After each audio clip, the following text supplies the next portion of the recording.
So I want to make a video about Ukraine's new rocket drone. Looked pretty badass. I came across it. I watched United 24. So yeah, let's just jump into it. Polyanitsa. It refers to a type of bread. It is used to distinguish Russians. Due to differences in language, they cannot pronounce it correctly. But now they will have to learn this word from a completely different perspective. So that's a really cool name that they decided to name that rocket drone. The fact that the Russians can't pronounce it is pretty hilarious, and just shows how they are different people. The state has launched a grant program for private rocket projects, invested in state design bureaus, and implemented deregulation to stimulate this industry. And here are the first results. Introducing Polyanitsa, the first Ukrainian long-range rocket drone. Most of its technical characteristics are classified to avoid revealing capabilities to the enemy. However, we have learned a few details. Yeah, I really don't think it's too much of a surprise that a lot of the, specifications or information on this drone are going to be classified. I mean, that's just being smart. 2,000 Russian military airfields are within its strike range. The production team consists of specialists from various fields, including people who had never worked with defense technologies, but due to enemy aggression, took up the development of Polyanitsa. The work involved two aspects unusual for military industry. The first is the pace. It was developed in just a year and a half. To achieve this, the team worked without days off or vacations throughout the whole period.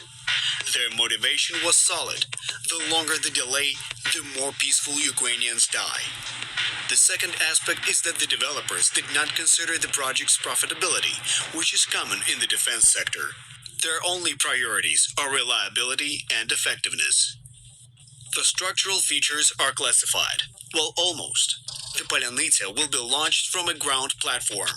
It uses a turbojet engine. It is equipped with electronic countermeasures. The rocket drone is connected to a satellite and therefore knows its exact location. If the connection is lost, there are other systems to keep it on the required trajectory. Damn, the fact that these things could be guided by satellite, to their target is such a badass thing, I guess you could say. They won't have to be worried about being jammed and them going off target. So that's awesome. And what about the price and number of rocket drones? Modern systems cost millions of dollars per launch. Here, the cost is much lower than its counterparts. Moreover, the work on cutting the cost and increasing production is ongoing. Why is this so important? In the 2.5 years of full-scale war, Russia has launched over 43,000 various types of missiles and glide bombs at Ukraine. It still dominates the air. Yet the Americans and the Brits still do not allow the use of their ATACMS and Storm Shadow missiles against Russian airfields, where carriers of missiles and heavy aerial bombs are based. So Ukraine is looking for its own response. Real Russian air bases catch fire from Ukrainian drone raids more and more often. Just on the night of August 14th, military airfields Halina, Savasleika, Borisogrebsk, and Baltimore were hit. On August 21st, a radio reconnaissance center and an airport near Moscow, as well as the Millerova air base. News of drone attacks on Russia is now almost daily. So yeah, they just mentioned Russia's glide bombs that unfortunately decimate absolutely everything in their vicinity. And hopefully in the near future, Ukraine will find an answer on how to combat those and put a stop to those. But that's it.